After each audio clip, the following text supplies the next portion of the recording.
ఆరాధన అంటే గతకాలం, వర్తమాన కాలం, భవిష్యత్తు, ఈ మూడు కాలాల్లో విశ్వాసికి జరిగే పరిస్థితులను బట్టి మనం ఆరాధించాలి. గతంలో మనం ఏమై ఉన్నామో అది కూడా మనం జ్ఞాపకం చేసుకోవాలి. తర్వాత వర్తమాన కాలంలో మనకు దేవుడు ఎటువంటి కృప ఇచ్చాడో జ్ఞాపకం చేసుకోవాలి ఆరాధనలో. భవిష్యత్తులో మనం ఏం కాబోతున్నామో, ఏ స్థితిని అనుభవించబోతున్నామో, ఈ మూడు స్థితుల కలయికను ఆరాధనలో మనం ప్రభువుకు అందజేయాలి. కాబట్టి ఇక్కడ ఈ వాక్య భాగంలో రెండు భాగాలు. మొదటి వచనం నుంచి 3వ వచనం ఒక భాగం, 4 నుంచి 9 రెండవ భాగాలు. మొదటి భాగంలో మరి పాపి అయిన మానవుడు ఏ విధంగా పతనమయ్యాడు, ఏ విధంగా ఓడిపోయాడు, అతని దుస్థితి ఏమిటో తెలియపరచబడింది. తర్వాత భాగంలో అలాంటి పడిపోయిన, పతనమైన, ఓడిపోయిన మానవునికి దేవుడు ఎటువంటి సౌభాగ్యాన్ని ఇచ్చాడో, ఎటువంటి మేలు చేశాడో అది రెండవ భాగం. ఈ రెండు భాగాలు తలపోసుకొని హృదయపూర్వకంగా మన ప్రభువును మనం ఆరాధన చేద్దాం. మొట్టమొదటిగా మొదటి వచనంలో, మీ అపరాధముల చేతను పాపముల చేతను మీరు చచ్చిన వారై ఉండగా. మొట్టమొదటిగా మానవ స్థితి చచ్చిన స్థితి. రక్షణ పొందని ప్రతి వ్యక్తి కూడా ఆత్మీయంగా చనిపోయినవాడు. He's dead. చనిపోయినవాడు. చనిపోవడం అంటే భౌతికంగా చనిపోవడం కాదు, కానీ ఆత్మీయంగా చనిపోవటం. ఆత్మీయంగా చనిపోవటం అంటే దేవునికి వేరైన స్థితి. మీరు కనుక చూస్తే యాకోబు పత్రిక 2వ అధ్యాయంలో, ప్రాణము లేని శరీరం ఎలాగూ మృతము మరణానికి బైబిల్ ఇచ్చిన నిర్వచనం ఏమిటంటే, శరీరము ఆత్మ ఈ రెండు ఎడబాటు. శరీరము ఆత్మ లేదా ప్రాణము దేహము ఈ రెండు ఎడబాసినప్పుడు మరణము అంటారు. అలాగే మరి ఆత్మీయ మరణం అంటే, దేవుడు ఒక మనిషి ఇద్దరు ఎడబాటు. కాబట్టి రక్షింప నేరకైనట్లు యెహోవా హస్తము కురస కాలేదు, విననేరకైనట్లు ఆయన చెవులు మందము కాలేదు. నీకును నీ దేవునికి నీ దోషములు అడ్డముగా వచ్చాను. Your iniquities have separated you from your God. అంటే మానవునికి దేవునికి ఎడబాటే ఆత్మీయమైన మరణం. కాబట్టి భౌతిక మరణంలో శరీరము ఆత్మ ఎడబాటు, ఆత్మీయ మరణంలో దేవుడు మానవుడు ఎడబాటు, నిత్య మరణంలో పరలోకము నరకము యుగయుగాలు ఎడబాటు. అది నిత్య ఎడబాటు. అర్థమైందండి? మొట్టమొదటిగా భౌతికమైన మరణం, రెండవది ఆత్మీయ మరణం, మూడవది నిత్య మరణం. ఈ మూడు మరణాల్లో రెండు కామన్ విషయాలు ఉన్నాయి. ఈ మూడు మరణాలకు కారణం పాపమే. మీరు రోమా 5:12లో, ఒక మనుషుని ద్వారా పాపము ద్వారా మరణమును. భౌతిక మరణం ఎలా వచ్చిందంటే పాపము ద్వారా. ఎఫెసీ 2వ అధ్యాయం 1వ వచనంలో, మీరు అపరాధముల చేతను పాపముల చేతను చచ్చిన వారే ఉండగా. ఆత్మీయ మరణానికి కారణం ఇక్కడ మనం చూసాం. మరి అపరాధములు పాపములే. ఇక నిత్య మరణానికి కారణం కూడా పాపములే. పాపం వల్ల వచ్చు జీవితం మరణం అనగా నిత్య మరణం, రెండవ మరణం. రెండవది, ఈ యొక్క రెండు మరణాల్లో రెండవ కామన్ విషయం ఎడబాటు. ఇందాక నేను చెప్పుకున్నట్టుగా భౌతిక మరణంలో ఎడబాటు ఆత్మ శరీరము. అదేవిధంగా ఆత్మీయ మరణంలో ఎడబాటు దేవుడు మానవుడు. లేకపోతే నిత్య మరణంలో ఎడబాటు నరకము పరలోకము. కాబట్టి ఒకనాడు మనమందరం కూడా రక్షణ పొందక ముందు, ఈ సంగతి అంతా రక్షింపబడక ముందు మన స్థితి ఎలాగుందో నేను తెలియజేస్తున్నాను. మనం రక్షణ పొందక మునుపు మన స్థితి ఎలాగుందో అది మనం గ్రహిస్తేనే హృదయపూర్వకమైన ఆరాధన మనం చేయగలం. కాబట్టి మొట్టమొదటిగా మానవుడు ఎలాంటి వాడంటే, అతను చచ్చినవాడు, ఈజ్ డెడ్. కాబట్టి చనిపోయిన వాడిని చూడండి, చనిపోయిన ఎక్కడ డెడ్ బాడీని పడుకోబెడితే అతనికి ఏమీ తెలియదు. ఆకలి తెలియదు, బాధ తెలియదు, నొప్పి తెలియదు. వారు అతను ఏ విధంగా సమాధి చేసుకుంటున్నారో ఆ సంగతులు ఏమీ తెలియవు. అలాగే దేవునికి దూరమైన ఒక వ్యక్తి జీవితం కూడా అంతే. దేవుని గురించి గ్రహింపు లేదు. దేవుడు ఏమై ఉన్నాడో, ఆయన ఏమి చేస్తాడో గ్రహించలేని స్థితి. అర్థమైందండి? ఒకనాడు నేను కూడా సచ్చిన స్థితిలో ఉన్నాం. మరి ఆత్మీయమైన మరణంలో ఉన్నాం. అది మొదటి స్థితి. రెండవది, మానవుని యొక్క స్థితి ఏమిటంటే ఈజ్ డిజోబిడియంట్, అవిధేయుడు. మొట్టమొదటిగా అతను చచ్చినవాడు, రెండవది అవిధేయుడు. ఈ విషయాలన్నీ మీరు జ్ఞాపకం పెట్టుకోవాలి ఆరాధనలో. రవ్వా నేను చచ్చిన స్థితిలో ఉండిన ఒకప్పుడు, రవ్వా నేను అవిధేయుడను. ఈ అవిధేయత అనేది ఏదైనా తోటలో ప్రారంభమైంది. ఆనాటి నుంచి ఈనాటి వరకు మానవులు దేవునికి అవిధేయులుగా జీవిస్తున్నారు. దేవుడు చెప్పాడు, ఈ పండు తిను దినమున నిశ్చయముగా నీవు చచ్చదవు. అయితే దేవుడు ఎంత ఖచ్చితంగా చెప్పాడో ఆదాము హవ్వలకు, సాతాను కూడా అంతే ఖచ్చితంగా చెప్పాడు, నీవు ఈ పండు తింటే చావనే చావవు. ఒకవైపు ఏమో దేవుడు తింటే చస్తావు, యూ షల్ షూర్లీ డై. అపవాదేమో సాతాను సర్పం రూపంలో నువ్వు చావనే చావు. ఆదాము డైలమాలో ఉన్నాడు, ఏం చేయాలి? దేవుడేమో తింటే చస్తా ఉన్నాడు, సర్పమేమో తింటే చావనే చావు. ఇంక అది కాకుండా ఇంకేం చెబుతుంది? ఈ పండు తింటే నువ్వు దేవతల వల్లే ఉంటావు. సాతాను వాక్యాన్ని వక్రీకరిస్తాడు, వారికి లేనిపోని ఆశలు పెట్టాడు. దురదృష్టవశాత్తు ఆ పండు వారు తిన్నారు, తిను దినమున వారు చచ్చారు. బైబిల్లో ఈ పండు తిను దినమున నీవు చచ్చదవని దేవుడు అన్నాడు, కానీ చచ్చారా నిజంగా? చెప్పండి, చనిపోయారా? చనిపోయారు. భౌతికంగా చనిపోలేదు, ఆత్మీయంగా చనిపోయారు. ఆత్మీయంగా చనిపోవటం అంటే దేవునికి మానవునికి ఎడబాటు. ప్రతి దినము దేవుడు ఇంకా సాయంకాలమైంది చల్లపుట్టిన రాలేదని ఎదురు చూసే ఆదాము ఆ పర్టిక్యులర్ డే పండు తిని పాపం చేసిన రోజు ఆ దేవుని కొరకు ఎదురు చూడకుండా వెళ్ళి దాక్కున్నాడు. భయం వచ్చింది, దిగంబరత్వం వచ్చింది. అవిధేయత వలన, ఒకని అవిధేయత వలన అనేకులు ఎలాగూ పాపులుగా చేయబడిరో, ఒకని విధేయత వలన అనేకులు నీతిమంతులుగా చేయబడిరి. ఈ అవిధేయత అనేది చెడ్డది. ఒకప్పుడు మనం అందరం కూడా రక్షింపబడక మునుపు, విశ్వాసులుగా చేయక మునుపు మనం అవిధేయులమే. మొట్టమొదటిగా చచ్చిన వారం ఆత్మీయంగా, రెండవదిగా అవిధేయులం. ఈ అవిధేయత ఎందుకు వచ్చింది? ఈ అవిధేయతకు 3 కారణాలు. విశ్వాసులకు లేదా అవిశ్వాసులకు 3 శత్రువులు. మరి అవిశ్వాసులైన వారు ఈ 3 ఆధీనంలో ఉంటారు. ఒకటి లోకము, రెండవది శరీరము, మూడవది సాతాను. కాబట్టి మొట్టమొదటిగా లోకము, అక్కడే 3 విషయాలు ఉన్నాయి. 2వ అధ్యాయం 2వ వచనం, మీరు వాటిని చేయించు వాయుమండల సంబంధమైన అధిపతిని అనగా అవిధేయులైన వారిని ఇప్పుడు ప్రేరేపించు శక్తికి అధిపతిని అనుసరించి, రక్షింపబడక మునుపు మనము అపవాదిని అధిపతిని అనుసరించి నడుచుకున్నామట. మొదటి శత్రువు. రెండవది ఈ ప్రపంచ ధర్మము చొప్పున మునుపు నడుచుకుంటారు. అంటే వరల్డ్ సిస్టమ్, లోకము, అది మన శత్రువు. లోకాన్ని అనుసరించి నడుచుకున్నాం. మొట్టమొదటిగా అపవాదిని అనుసరించి నడుచుకున్నాం, రెండవదిగా లోకాన్ని అనుసరించి నడుచుకున్నాం.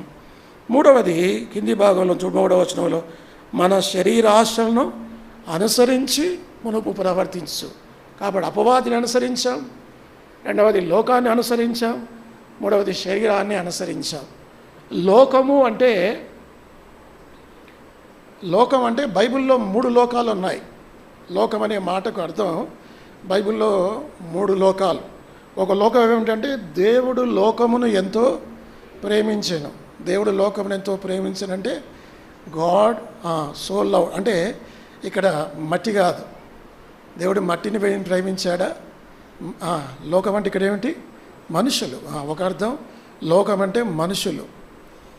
ఇక రెండవది మీరు అపోస్తల కార్యములు 17:24 జగత్తును అందలి సమస్తమును God that made the world అనే మాట ఉంది. అంటే జగత్తు అంటే ఈ లోకము, ఈ గ్రహము, ఈ భూమి, ఈ నేల, ఇది కూడా లోకమే. అర్థమైందండి? మొట్టమొదటిదేమో హ్యూమన్ వరల్డ్, మ్యాన్ కైండ్ అంటారు. మొదటి లోకము మానవ సంబంధమైన లోకం. రెండవ లోకము ఫిజికల్ వరల్డ్, మనం కనబడి ఈ ప్రపంచం, ఈ లోకము ఇది. మూడవది చాలా ప్రమాదకరమైనది స్పిరిచువల్ వరల్డ్, సాతాను చేత పట్టబడిన వ్యవస్థ. మీరు యోహాను 3:16 దేవుడు లోకమును ప్రేమించినని ఉంటుంది. అదే మొదటి యోహాను 2:15 మీరు లోకమునైను లోకములో ఉన్న వాటినైను ప్రేమించకుడి. ఆ లోకము ఏమిటో ఈ లోకం అర్థం కాకపోతే ఇదేమిటి దేవుడు లోకాన్ని ప్రేమించవచ్చట, నేనేమో లోకాన్ని ప్రేమించకూడదట. ఇదే న్యాయం అనిపిస్తుంది. కానీ అక్కడ లోకం వేరు, ఇక్కడ లోకం వేరు. అక్కడేమో మానవ సంబంధమైన లోకం, ఇక్కడేమో సాతాను సంబంధమైన లోకం. కాబట్టి ఈ లోకం అనేది ఏమిటో 3 లోకాలు. ఒకటి ఫిజికల్ వరల్డ్, రెండవది హ్యూమన్ వరల్డ్, మూడవది స్పిరిచువల్ వరల్డ్. సాతాను చేత పట్టబడిన లోకం, పాప సంబంధమైన లోకం. లోకములో ఉన్నదంతయు శరీరాశయు, నేత్రాశయు, జీవబడమమును. ఇవి తండ్రి వలన పుట్టినవి కావు. మొదటి 2 లోకాలు తండ్రి వలన పుట్టినవే. మానవ సంబంధమైన లోకం తండ్రి వలన కలిగింది. తర్వాత ఈ గ్రహం, ఈ భూమి, నేల, ఎర్త్, ఇది కూడా తండ్రి వలన కలిగింది. కానీ 3వ లోకం అత్యంత ప్రమాదకరమైన లోకం, ఇది తండ్రి వలన కలిగింది కాదు అని యోహాను రాస్తున్నాడు. కాబట్టి ఆ లోకానికి, సాతాను వ్యవస్థతో కూడిన ఈ వరల్డ్ సిస్టమ్, ఈ లోక ఆశలకు, లోక ఆకర్షణలకు మనం లోనయ్యాం. మనం రక్షణ పొందక మునుపు లోకానికి. యేసు ప్రభు అంటాడు, నేను లోక సంబంధిని కానట్టు మీరును లోక సంబంధులు కారు. యోహాను సువార్త 17వ అధ్యాయం 14వ వచనం. యోహాను సువార్త 17వ అధ్యాయం 14వ వచనం. వారికి నీ వాక్యం ఇచ్చి ఉన్నాను, నేను లోక సంబంధిని కానట్టు వారును లోక సంబంధులు కారు గనక లోకం వారిని, అంటే లోక సంబంధిని కాదంటే యేసుప్రభు వారు ఇంకో గ్రహంలో ఉన్నాడా? అట్లా కాదు. అంటే ఈ లోక ఆకర్షణలు, నేను లోకమును జయించి ఉన్నాను. పాప సంబంధమైన లోకం, అపవాది సంబంధమైన, ఆత్మ సంబంధమైన లోకం, దానికి మనం చెందిన వాళ్ళం కాదు. అర్థమైందండి? ఒకప్పుడు ఈ లోకానికి దాసులమై ఈ ప్రపంచ ధర్మము చొప్పున మనం నడుచుకున్నాం, అందుకని అవిధేయులమయ్యాం. అది మొదటి విషయం. ఈ రెండవది, మన శత్రువు ఎవరంటే సాతాను. ఈ సాతాను అనేవాడు, మీరు అడగవచ్చు, దేవుడేమో సృష్టికర్త, సాతాను సృష్టము, వాడు సృష్టింపబడినవాడు. కానీ సృష్టికర్త అయిన వాడి వలె సృష్టింపబడిన ఈ సాతాను అపవాది ఇన్ని కోట్ల మందిని ఒకే సమయంలో ఎలా శోధింపగలడు? ఇది ఆశ్చర్యం. ఇన్ని కోట్ల మందిని ఏకకాలంలో ఎలా శోధించగలడంటే వాడికి ఒక బెటాలియన్ ఉంది. ఏంటంటే ఎఫెసీ 6వ అధ్యాయంలో వాడి కొన్ని అనుచరులు ఉన్నారు, దాని ద్వారా వాడు శోధిస్తాడు. చూడండి మాటలు 12వ వచనం, 6:12. మనము పోరాడినది శరీరులతో కాదు కానీ ప్రధానులతోనూ అధికారులతోనూ ప్రస్తుత అంధకార సంబంధులకు లోకనాథులతోనూ ఆకాశమండలమందున దురాత్మల సమూహులతోనూ. ముందు పైన సాతాను ఉంటాడు, ఆ సాతాను కింద క్యాడర్ మీరు చూడండి, ప్రధానులు, ఆ కింద అధికారులు, ఆ కింద లోకనాథులు, ఆ కింద దురాత్మల సమూహం. ఈ వ్యవస్థ వాడిది పెద్దగా ఉంది, నెట్వర్క్ పెద్దది సాతానుది. అందుకే ఏకకాలంలో ఇంతమందిని శోధించగలుగుతున్నాడు. కాబట్టి వాడి ప్రధాన టూల్ ఏమిటంటే గర్వం. వాడు గర్విష్ఠుడు, గర్వాంధుడు. సృష్టిలో మొదటి పాపం ఏమిటంటే గర్వం. ఆదాము చేసిన అవధేయత కంటే ముందు కూడా గర్వమే. ఆదాము పాపం కూడా గర్వమే.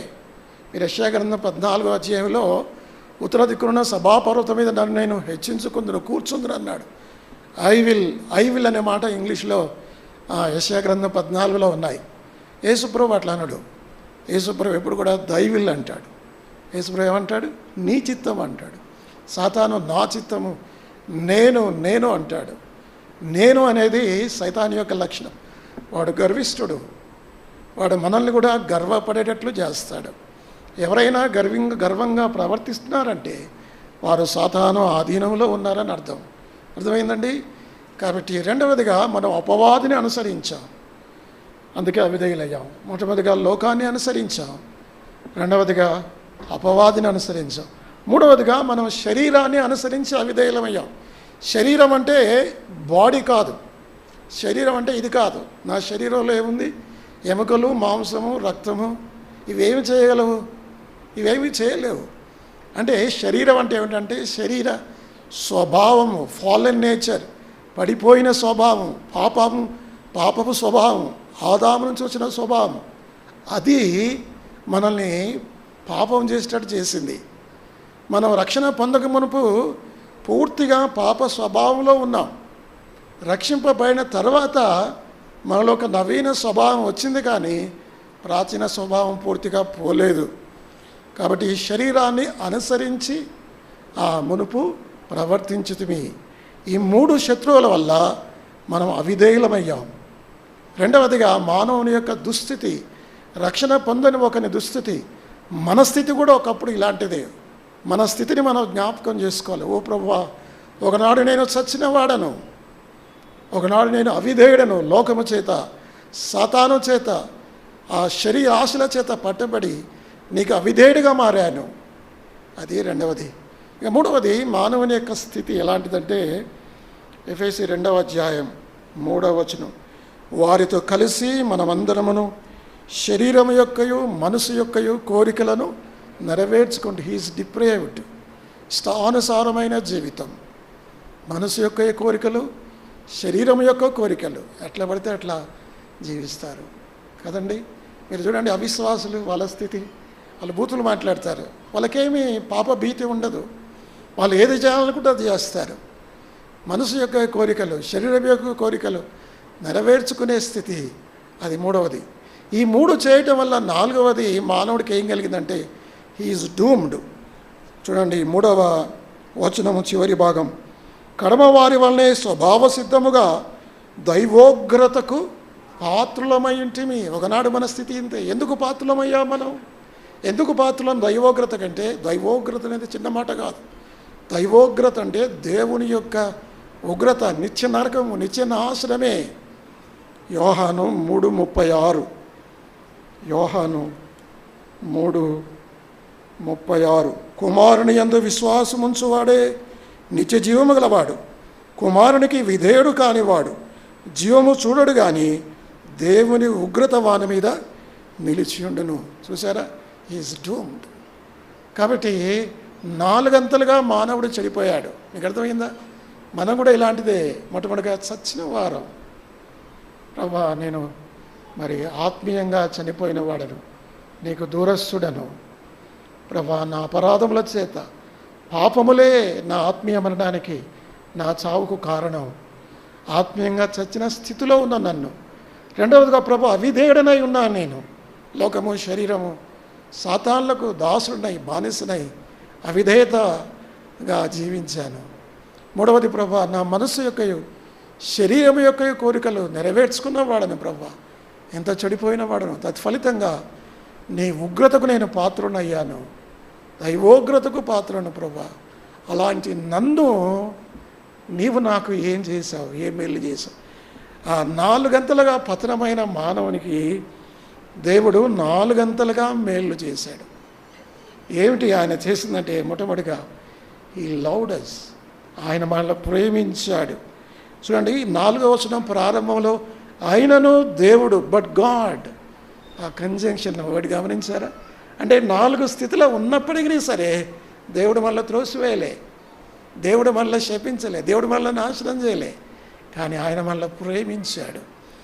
ఆయనను దేవుడు కరుణాసంపన్నుడై ఉండి మనము మన అపరాధముల చేత చచ్చిన వారం ఉండినప్పుడు సైతం మన ఎడల చూపిన తన మహాప్రేమ చేత మనల్ని క్రీస్తుతో కూడా బ్రతికించెను.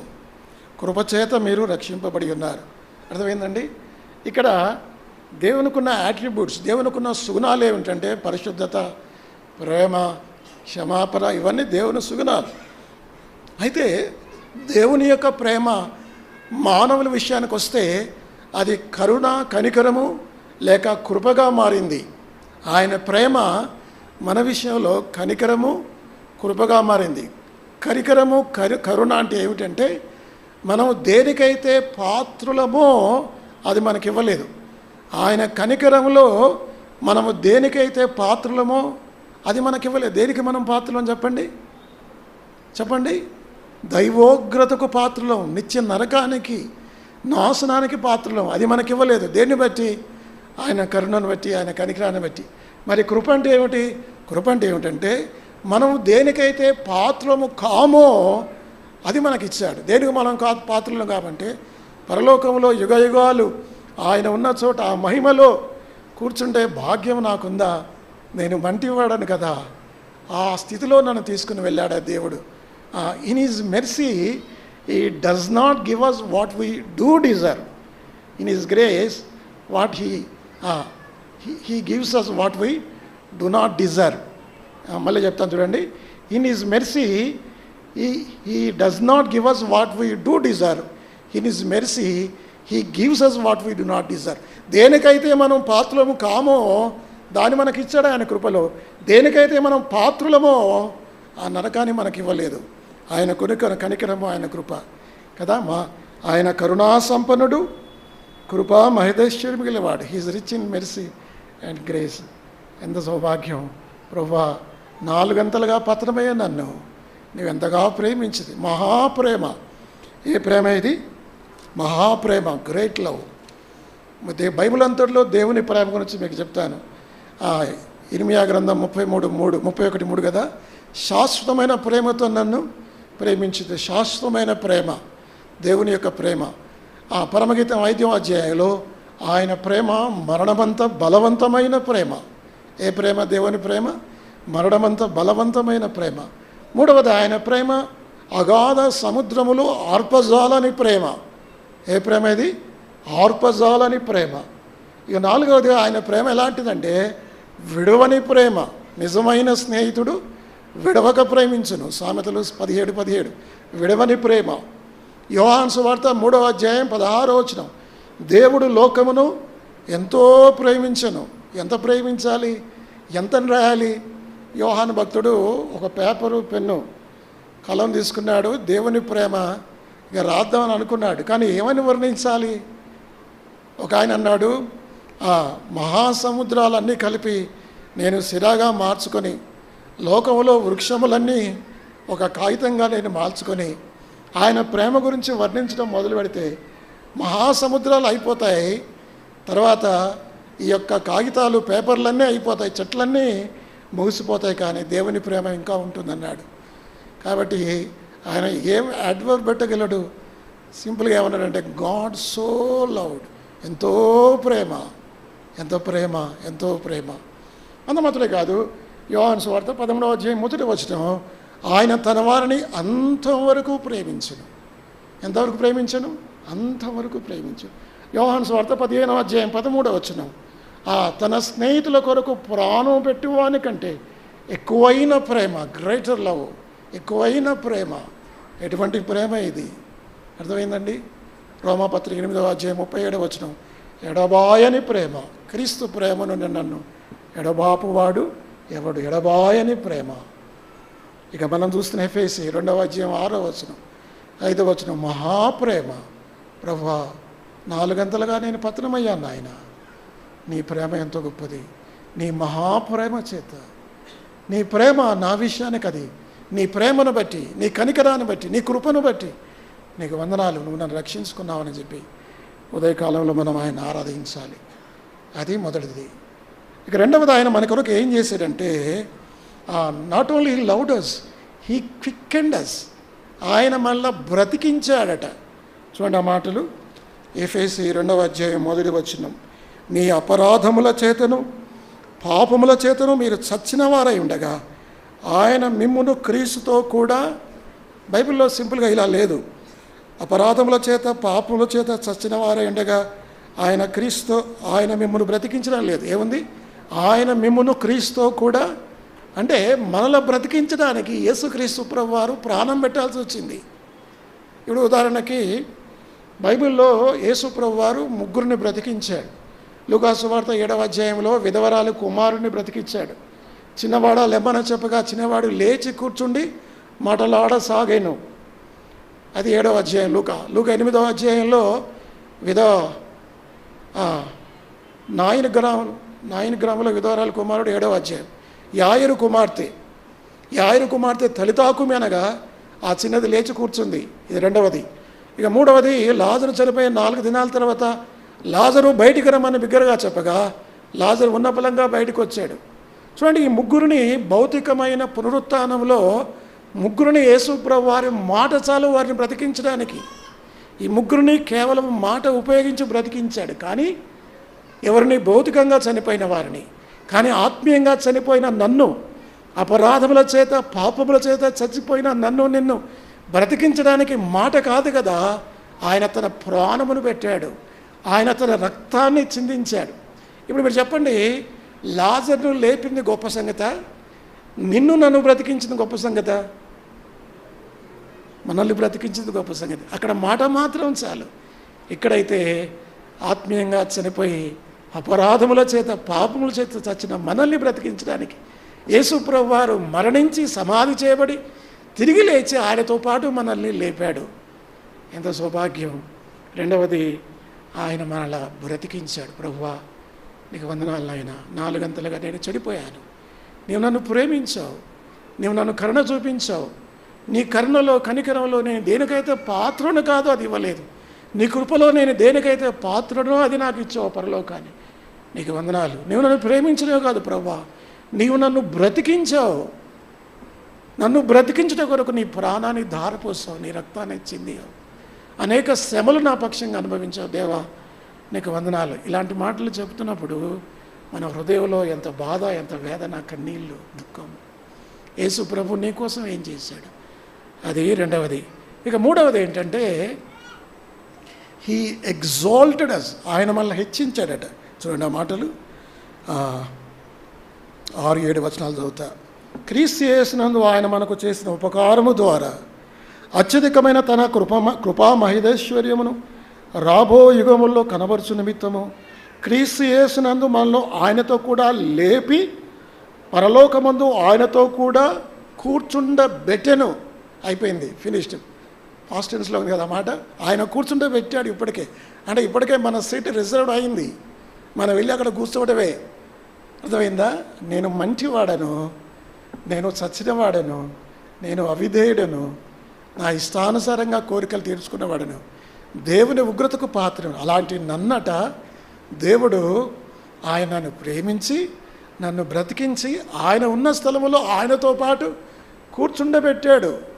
ఎంత ఆశ్చర్యం ఇది! ఈ ఎగ్జాల్టెడ్, ఎంతగా దేవుడు నన్ను హెచ్చించాడు కదా. ఒక దినం ఇది జరగబోతుంది. ప్రభు ఉండే స్థానంలో యుగయుగాల ఆయనతో పాటు మనం కూర్చుండబోతున్నాం. కాబట్టి దేవుడు మళ్ళీ ఎంతగా హెచ్చించాడు. పాపులం మనం మంచివారం, ఈ మంచి వారికి మహిదేశ్వరం కలిగించాడు. ప్రభువా నీకు వందనాలు నాయన, నీవు నన్ను హెచ్చించావు కదా. ఇప్పుడు చూడండి, ఇది ఈ విషయాలు యోహాను సువార్త 2వ అధ్యాయం చూస్తే నాకు యోహాను 11-12 అధ్యాయాలు గుర్తుకొస్తున్నాయి. లాజరు చనిపోయాడు మొట్టమొదటిగా, రెండవది లాజరును యేసు ప్రభు లేపాడు రెండవది, మూడవది 12వ అధ్యాయం 1వ వచనంలో యేసు ప్రభుతో పాటు లాజరు భోజనానికి కూర్చున్నాడు, చనిపోయాడు, లేవబడ్డాడు, లేచాడు, మూడవది యేసుతో పాటు అది భౌతికమైన సంగతి. అలాగే మనం కూడా ఆత్మీయంగా, ఒకటి ఆ అపరాధముల చేత పాపముల చేత చచ్చిన వారం, అక్కడ భౌతికంగా చనిపోయాడు, ఇక్కడ ఆత్మీయంగా చనిపోయాం. ఆయనను ప్రభు బ్రతికించాడు, ఇక నన్ను ఆత్మీయంగా బ్రతికించాడు. అక్కడ ప్రభుతో పాటు భోజనాన్ని కూర్చున్నాడు, ఇక్కడ ప్రభుతో పాటు పరలోకంలో కూర్చుంటాం. కాబట్టి ఎంత సౌభాగ్యం. కాబట్టి క్రీస్తు యేసునందు మనల్ని ఆయనతో కూడా లేపి పరలోకముందు ఆయనతో కూడా కూర్చుండబెట్టును. ప్రభా ఇంతగా నన్ను హెచ్చించుటకు నేను ఎంతటి వాడను కదా. ఈ మాటలు అన్న మాటలు ఎవరున్నారా మాట ఇంతగా అమ్మా దావీదన్నాడు. తర్వాత 2వ సమూయేలు 9వ అధ్యాయం.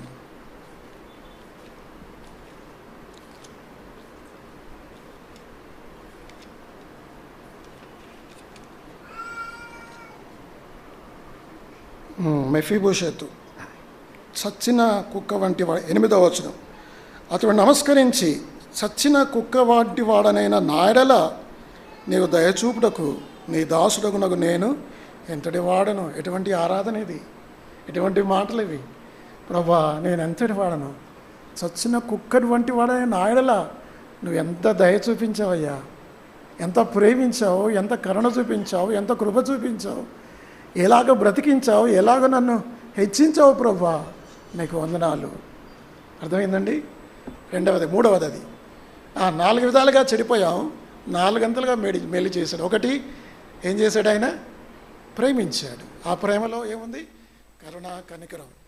మళ్ళీ నేను ఎప్పుడు వస్తానో రానో నాకు తెలియదు, నేను వచ్చేంతవరకు కూడా మీకు, లేకపోతే ఎప్పటికీ వర్తమానం మీకు గుర్తుండిపోవాలి, ఫర్ ఎవర్ అన్నట్లుగా నీకు రిపీటెడ్గా. ఎందుకు ఎన్నిసార్లు మీకు పదే చెప్తున్నంటే మీ మనస్సులో ఈ వాక్యం నాటుకుపోవాలి. అర్థమైందండి. ఆయన మనల్ని ప్రేమించాడు. నీ ప్రేమను బట్టి నీకు వందనాలు తండ్రి. రెండవదిగా చెప్పండి, నీవు నన్ను బ్రతికించినందుకు నీకు వందనాలు.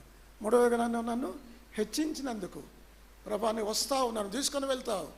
ప్రభా ఎత్తబడే సంఘంలోనే ఉంటాను. 7 ఏళ్ళలో మధ్యాకాశంలో నీ చేత బహుమానాలు పొందుతాను. భూమి మీదకి వస్తా, 1000 ఏళ్ళ రాజ్య పరిపాలనతో ఉంటాను. ఆ తర్వాత కొత్త భూమి కొత్త ఆకాశం, సదాకాలం నీతో ఉంటాను, నీతో కూర్చుంటాను, నీకు వందనాలు. ఇది మన భవిష్యత్ స్థితి. ఇక నాలుగోది ఏంటంటే హీ కీప్స్ అస్. చూడండి ఆ మాటలు ఎఫెసీయులకు రాసిన పత్రిక 2వ అధ్యాయం 8-9 వచనాలు. మీరు విశ్వాసము ద్వారా కృపచేతనే రక్షింపబడి ఉన్నారు. ఇది మీ వలన కలిగినది కాదు, దేవుని వరమే. రక్షణ అనేది మన క్రియల వలన కలిగింది కాదు. రక్షణ అనేది మన మీద కష్టపడితే వచ్చింది కాదు. మన రక్షణ కొరకు యేసు ప్రభువే అంతా చేశాడు. It is finished. కల్వరి శిలువలో రక్షణ కార్యం యేసు ప్రభు వారు సంపూర్తి చేశాడు. నువ్వు చేయాల్సింది, నేను చేయాల్సింది అన్నీ ఆయనే చేశాడు. మరి ఇప్పుడు మనం ఏం చేయాలి? ఆయన చేసిన రక్షణను మనం యాక్సెప్ట్ చేయాలి, విశ్వాసం ఉంచాలి, ఆయన రక్తంలో కడగబడాలి, రక్షింపబడతాం. ఈ రక్షణలో కొనసాగే బాధ్యత కూడా ఆయనదే. ఈ రక్షణలో కొనసాగించే బాధ్యత కూడా మనం పరలోకం చేరేంత వరకు కూడా ఈ రక్షణలో కొనసాగిస్తాడు. మధ్యలో విడిచిపెట్టాడు దేవుడు. మనకు ఇవ్వబడిన రక్షణ 3 అంతల రక్షణ. మొట్టమొదటిగా గొప్ప రక్షణ, హెబ్రీ 2:3 గొప్ప రక్షణ. హెబ్రీ 5:10 నిత్య రక్షణ, ఎటర్నల్ సాల్వేషన్. మనం ఎలక్షన్లో ఎమ్మెల్యేలు ఎంపీలు అనుకుంటాం 5 ఏళ్ల కొరకే, 5 ఏళ్ళు కాగానే ఆయన ఉద్యోగం పోద్ది. అట్లా యేసు ప్రభు వారు 5 ఏళ్ల కోసం 10 ఏళ్ల కోసం మనల్ని ఎన్నుకున్నాడా? లేకపోతే ఈ లోకం కోసం ఎన్నుకున్నాడా? కాదు. నిత్యత్వం, సదాకాలం మనం ఆయనతో ఉండాలి. ఎఫెసీ 1వ అధ్యాయంలో ఆ మాటలు ఉంటాయి. కాబట్టి నిత్య రక్షణది. మూడవది సంపూర్ణమైన రక్షణ, పూర్ణ రక్షణ. హెబ్రీ 7:25 అటర్మోస్ట్ కదా, సంపూర్ణమైన రక్షణ, గొప్ప రక్షణ, నిత్య రక్షణ, పూర్ణ రక్షణ. కాబట్టి పరలోకం నువ్వు నిజంగా రక్షింపబడిన వాడవైతే ఆయనను రక్షిస్తే నీ రక్షణ శాశ్వత కాలం ఉంటుంది. ఫిలిప్పీలకు రాసిన మొదటి పత్రిక 1వ అధ్యాయం 6వ వచనం నేను చదువుతాను. ఫిలిప్పు 1వ అధ్యాయం 6వ వచనం. మీలో ఈ సత్క్రియను ఆరంభించిన వాడు యేసుక్రీస్తు దినం వరకు దాన్ని కొనసాగించునని రూఢిగా నమ్ముచున్నాను. అర్థమైందండి? కాబట్టి ఆయన మనల్ని కాపాడుతాడు. ఆయన మనకెన్నో ఉపకారాలు చేశాడు, మేళ్ళు చేశాడు. కాబట్టి దాన్ని బట్టి మనం స్తుతించాలి. 4 గంటలుగా పతనమయ్యాం, 4 గంటలుగా దేవుడు మేలు చేశాడు. దేవుడి వాక్యమును దీవించును.